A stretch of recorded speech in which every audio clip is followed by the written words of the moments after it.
We had a fantastic time filming in Wales. We've got some of the most magnificent locations and some of the best studio facilities anywhere in the UK. You couldn't do better. The place is bursting with artistic potential. I've always had a good time in Wales. It's just so beautiful. Definitely would come back. It really covered everything that we needed.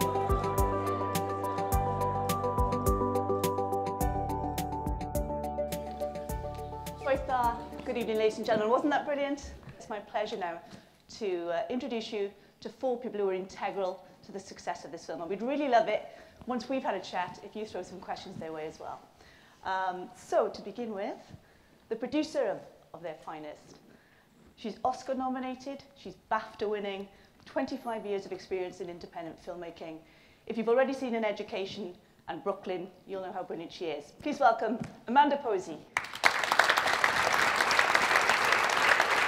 I'll go down the end.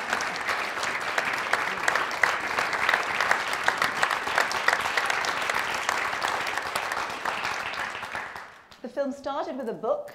We have the best-selling novelist who wrote the book on which the film is based.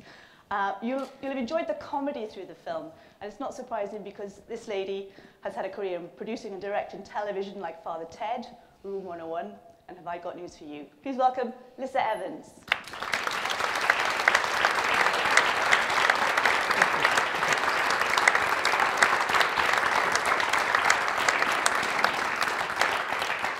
The lady who wrote the script of their finest actually marked her cinematic screenwriting debut. I couldn't believe that actually, but I did believe it when I saw that she'd had 20 years of experience in television drama, long-form drama. She's also working on her next big film project, adapting another novel. Please welcome Gaby Chiappe.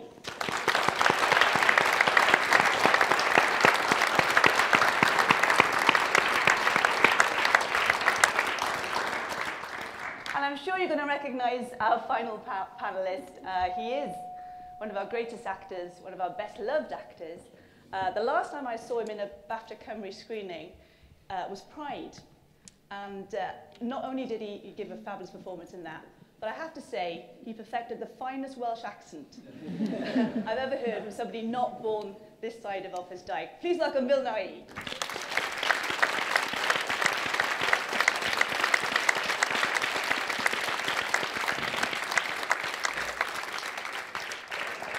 Lisa, I'd like to start with you because you were where it all started with your book, Their Finest Hour and a Half. I know you carried out meticulous research into this period, and we think about women in wartime, land army, munitions factories, but you uncovered this hidden history really of women in filmmaking. What did you find? They were few and far between, but there was room made, the writers going to war and writers being called up, and they managed to sort of squeeze into the gaps. And in particular, I found one woman called Diana Morgan, who actually, unlike Catherine, she was already a successful playwright at the start of the war, but nevertheless, she went into film and she worked at Ealing Films.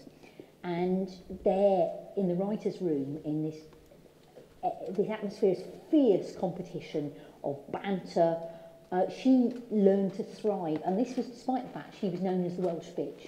Yeah. And they used to say, send the Welsh bitch to write the nausea. That's what they called the women's dialogue.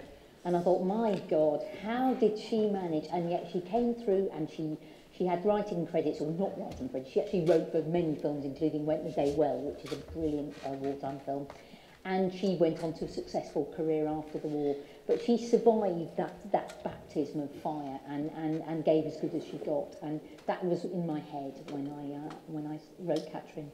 I was astounded to find out about Diana Morgan, who was actually born in Cathedral Road in Cardiff. Oh, she was. Yeah, and died not that long ago, in 2006. Yeah, I'd never heard of her. And it's so lovely that you're kind of resurrecting the history of this period. And Amanda, you came across this fantastic book. What was the big appeal of it that you thought was going to make a great fit with the big screen? Well, I think it's a really special story about filmmaking, and it's quite unusual to come across stories about filmmaking that you actually think could make great films. But at the centre of it is this wonderful role for a young woman, which I often find very appealing. Those stories that shine a light on a role that a woman has played, but from, you know, just from a different angle. You've never seen one about those early days of filmmaking and a woman's role in it, but set against the Blitz and the war, which I think always remains a really interesting period. But finding that fresh way into it, I think, is really interesting. But it was Lissa's, you know, characters and the detail that she had, and that wonderful combination of comedy and some very, very serious moments that she managed to include in her prose, which I think Gaby's managed to capture in the script, and I hope we've managed to put on screen too. Very much so.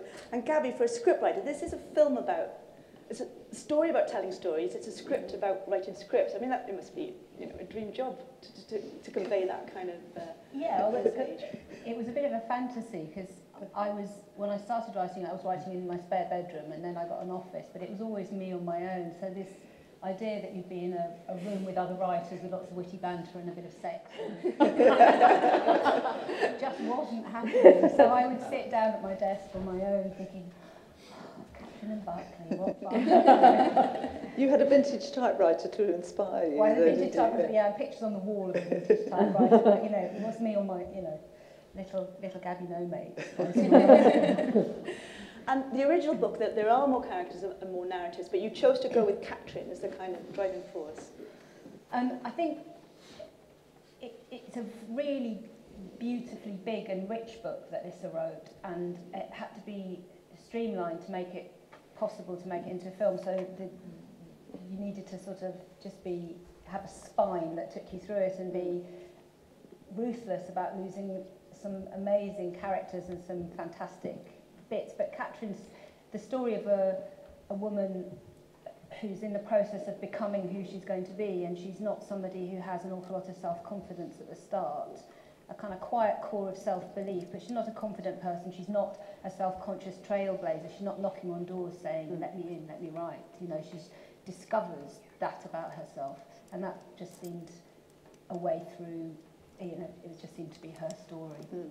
And Bill, your character, Ambrose Hilliard, I mean, he thinks he's still Hamlet, but he's firmly in Polonius territory, really, isn't he? I mean, what a wonderful character to inhabit, the kind of Asian thespian. How did you enjoy it? Not that there's any kind of relation between them. How dare you?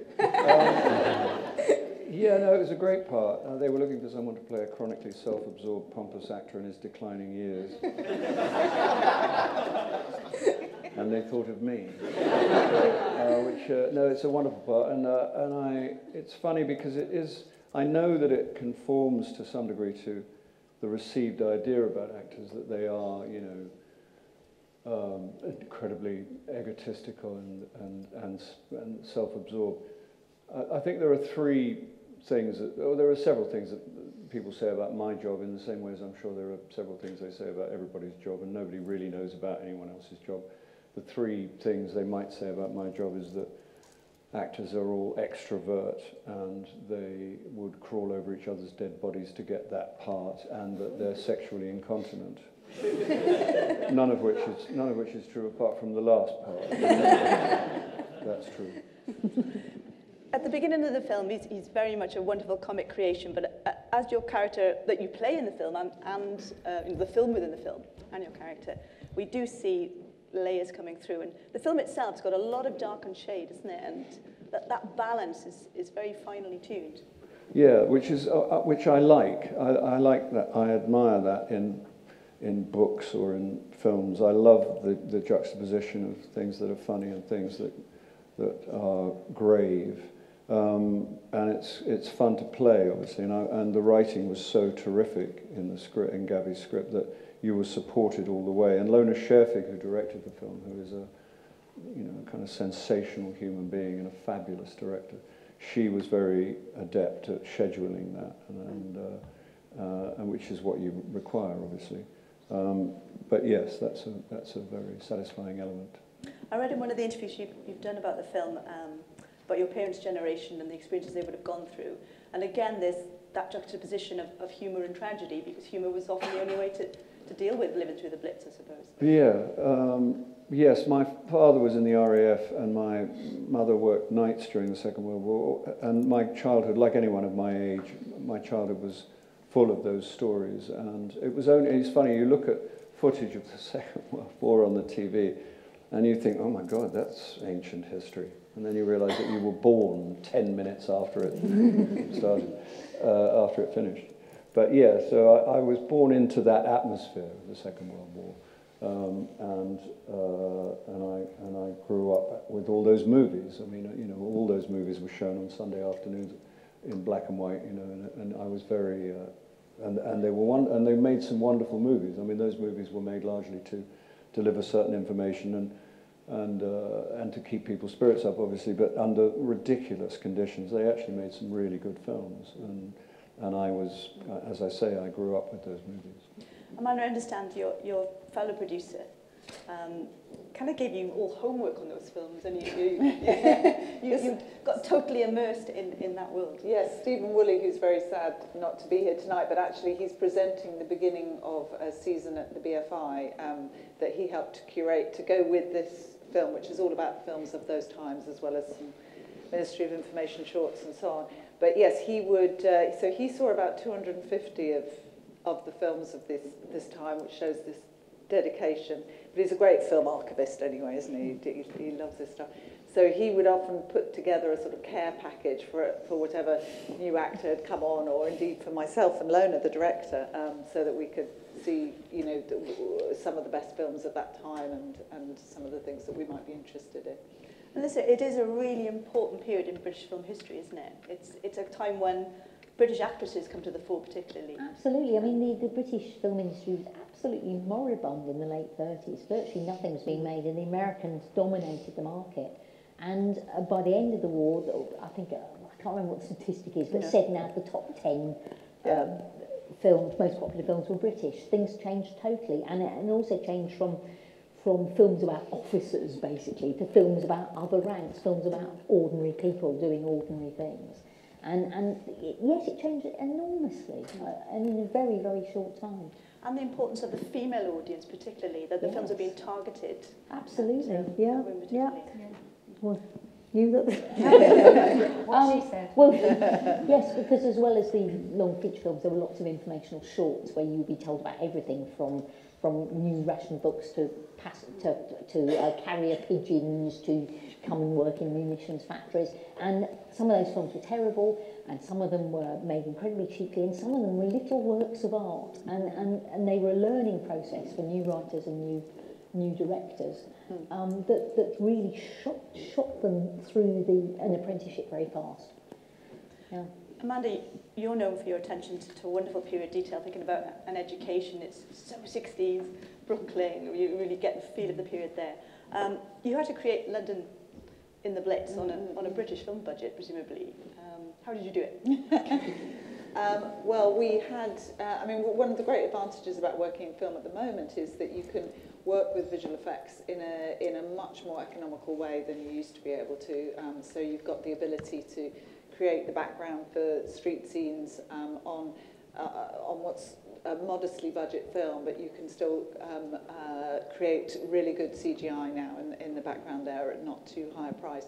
So it helps you focus on what you need the money for, which is some of the design in the forefront of the shot, and also picking your moments. So, you know, you'll see in the film really there are sort of probably 3 or 4 key moments where you see London either bombed out, or you see the background of the streets that, for example, Bill and his agent are walking in.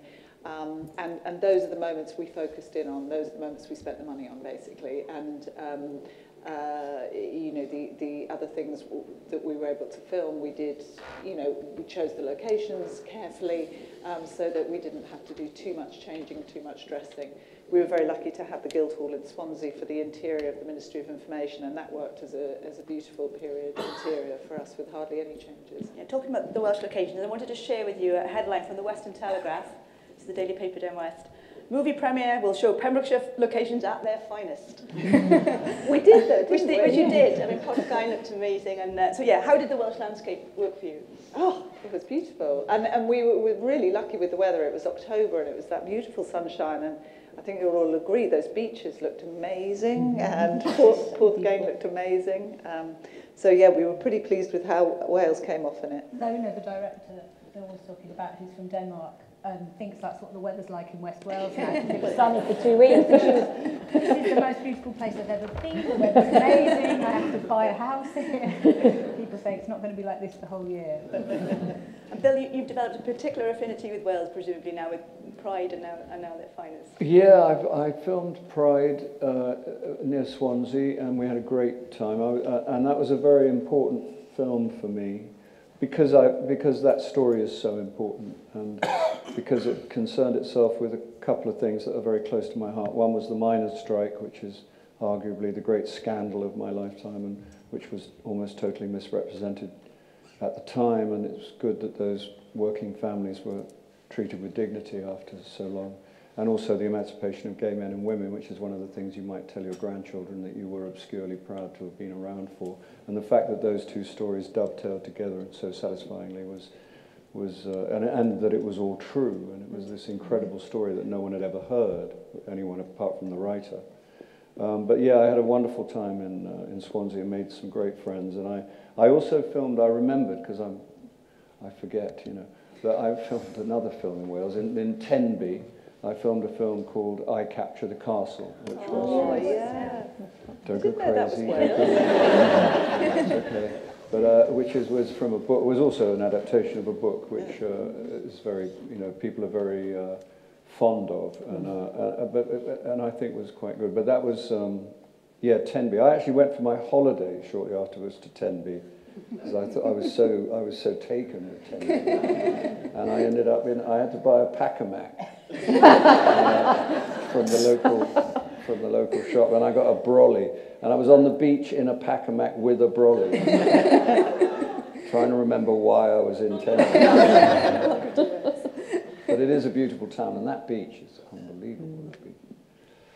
Gaby, I particularly like the film within the film. I wanted to watch The Nancy Starling in its entirety after watching Their Finest.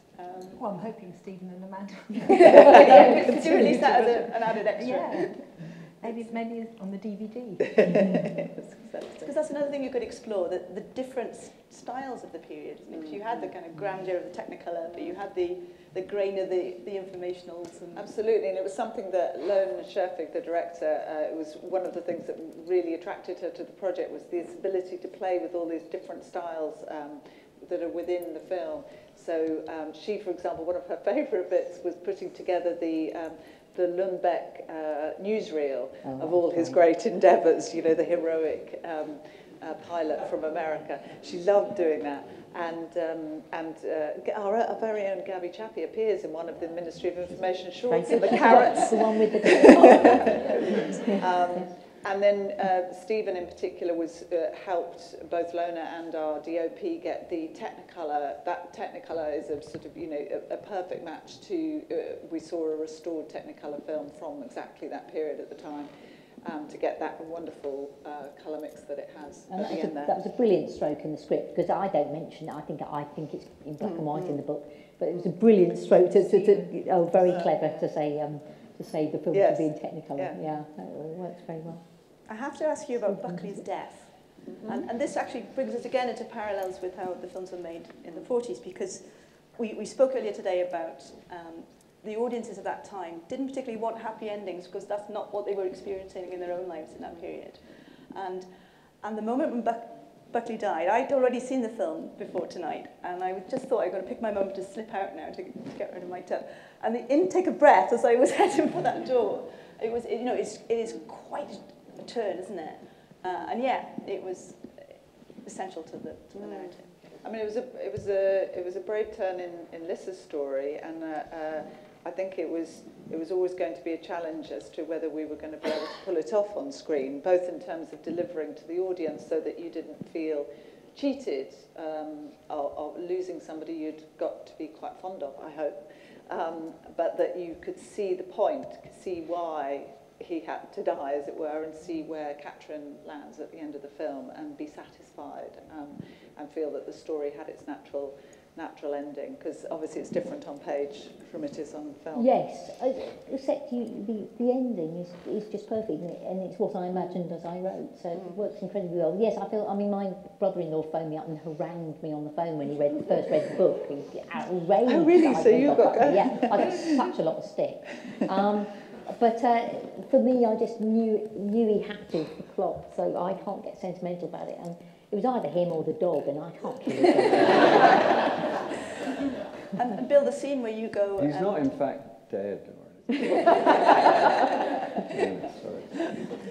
The scene near the end where you go to Catherine and persuade her, kind of out of her grief, really. And again, that was a chance for your character to... Oh, that was written by Gaby, that whole scene. That's not in the book. That's all. Oh, so tell us about how that came about.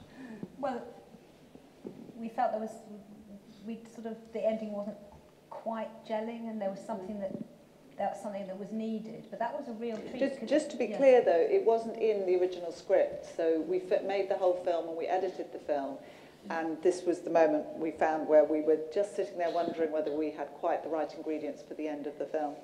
The reason that Catherine went back to the cinema, it just wasn't working, and everybody wanted it to be Catherine and Ambrose, and it was really lovely being able to write a scene knowing who the actors were, because obviously when you're writing the script you don't know who's playing it. So being able to write that scene for Bill and Gemma was really lovely. And, you know, we knew exactly... We knew it's what the audiences wanted to see as well. We'd had a chance to show the film without it at that point. Yeah.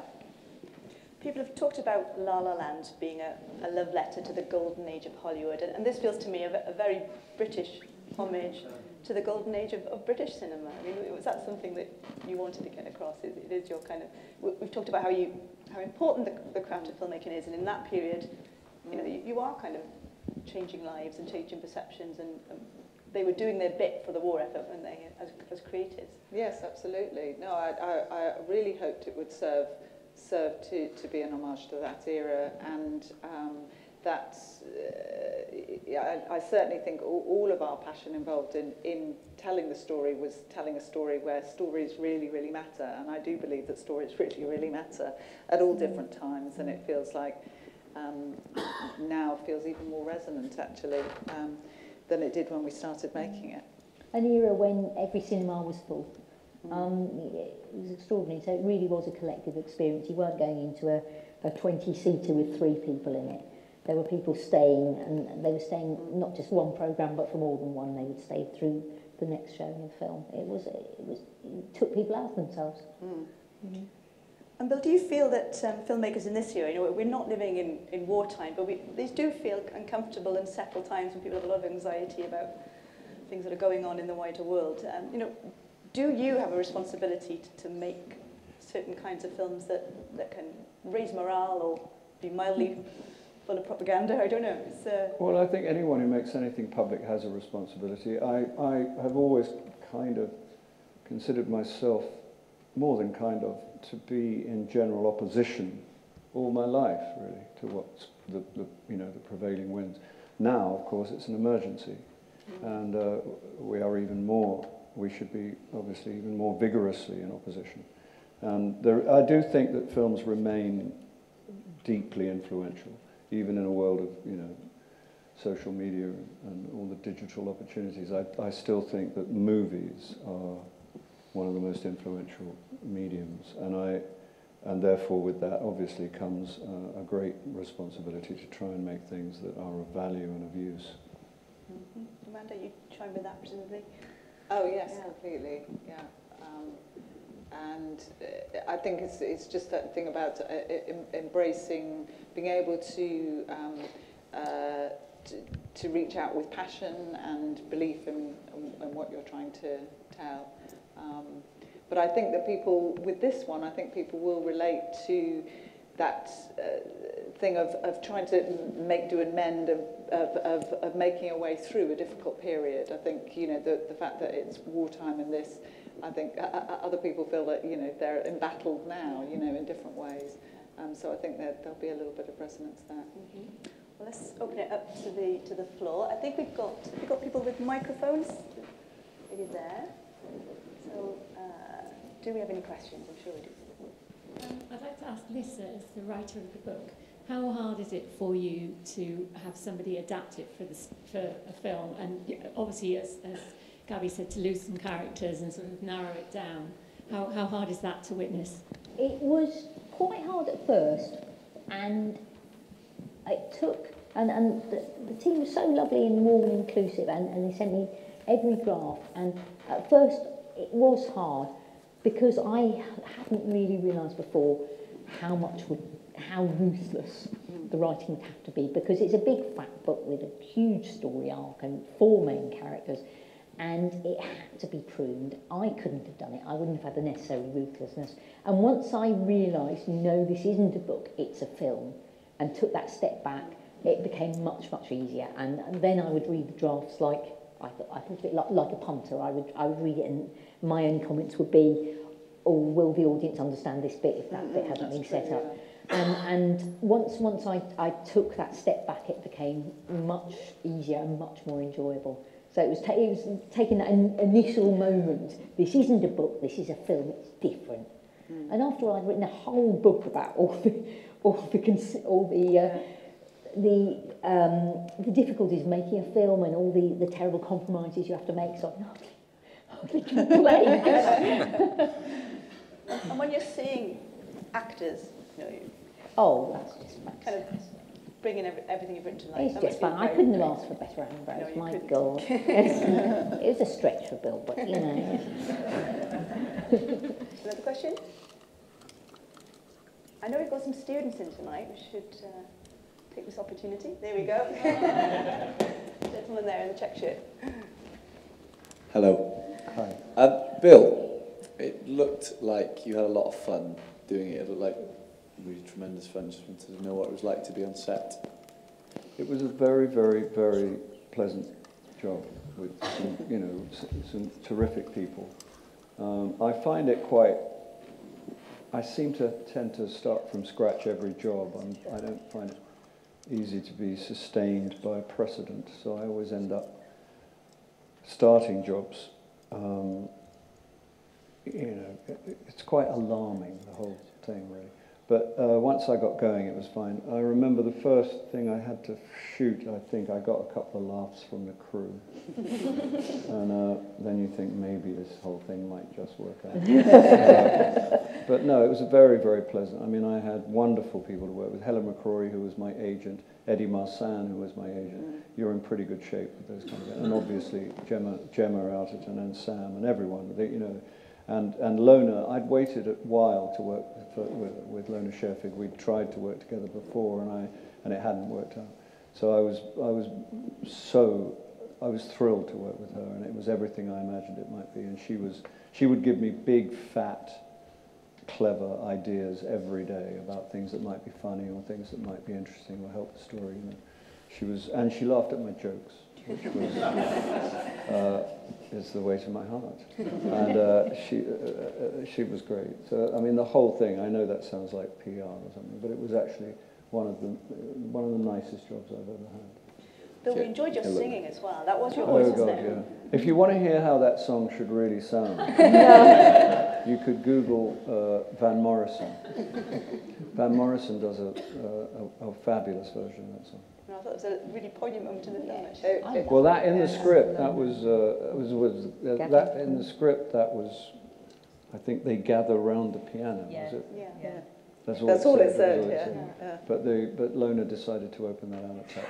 So you get that lovely song from the girls, and I nudged them towards Wild Mountain Tigers. I thought I might be able to. The others looked a bit hard. The others.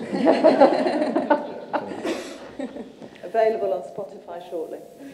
Yes. Was it an active decision to choose to have a female scriptwriter to adapt it into the screen? It's an interesting question, but actually we literally, as it were, almost never had a choice in that. When I read the book, it was simultaneously that Gaby read the book, and Stephen approached me to work together on it because he'd fallen in love with the book too, and I introduced him to Gaby, and Gaby had such a strong take, as we say, on the material. She had such a strong affinity with it and really knew what she wanted to do with it that we literally didn't consider a single other person to do it. I'm very glad it was a woman, but I would certainly have approached men to do it too. So that wasn't so much a choice. I have to say that we were very keen. We were delighted when Lone agreed to direct the film, because I do think that she She's very good at giving performers the room, and I think especially women in the room as well. I mean, I'd seen her work with Carey on An Education, and I knew she'd be able to get something wonderful out of Gemma. You know, that was sort of lucky, really. There was Hi. This is a question for all of you. One of the main things of the film was someone achieving their potential. And as we have a plethora of people from different backgrounds, I was just kind of wondering, have you got any advice for people who are trying to get into the industry, whether it be producer, writer, scriptwriter, or actor? great. Good question. Who wants to start? I'm not really in the industry, so I'm about Even with novel writing? I'll just keep doing it. Read everything you can get your hands on. A lot of experience in television and radio. Well, I suppose that's true, yes. You can't take it out to bed. All right, I had to go to film people. I mean, one of the bits of advice I give people is to try and find the people out there in the industry who are doing what you think you want to do and are doing and you really admire and respect, and write to them, offer to work for free for a week, ask to whether you can shadow them for a day. Try and reach some of those people and make it personal, because I get loads of letters that say, you know, do you have any places in your production company signed, blah, you know. But if I get a letter saying, this film meant so much to me, this film meant so much to me, your work is the kind of thing that I really, you know, then I'll write back, because I felt duty bound to, you know. So yeah, I think, and just getting any kind of experience in however short. And one piece of advice that somebody gave me that really helped was that whoever you see, get 10 more names from them. And then, you know, get to see those, you know, so you build up this sort of pyramid of people that you can reach out to. Gaby? Oh, it's hard. What Lissa said is just keep, if it's screenwriting you're interested in, just keep doing it. Like Amanda said, look for the, nobody ever notices the writer's name except other writers. But look for the right, you know, if you've seen something and you think it's good, somebody wrote it, so look for who wrote it and look for what else they've written and look for who they work with. And it's important, I think, to know your own taste. I know that if you want to do something, you just think, actually, I'd do anything. If somebody gave me a job, I'd write anything. But in fact, you have to follow what you believe is good. You have to, you know, you have to have some sense of quality and what you're drawn to, and it's worth pursuing that in the way that Amanda said, I think. And that's like finding your voice, like Catherine does, as it were. You know, you have to find that one. And Bill? It's very difficult in terms of acting. It's very difficult to know what advice to give apart from don't do it. I mean, you know, I'm half kidding.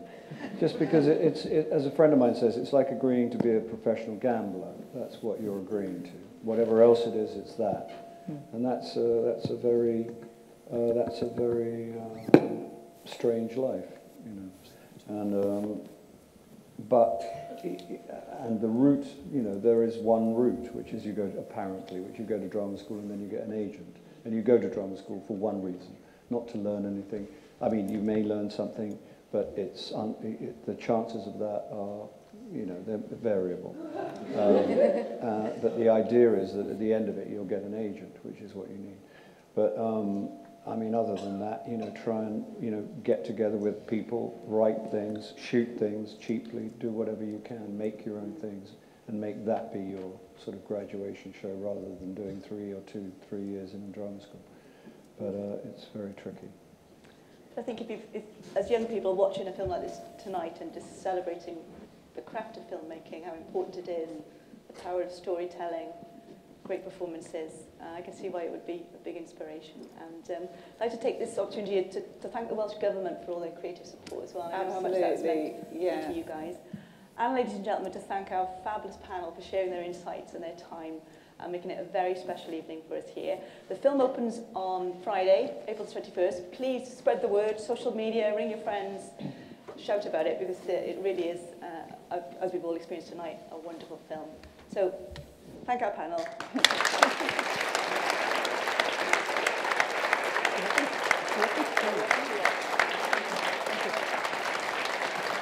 Thank you.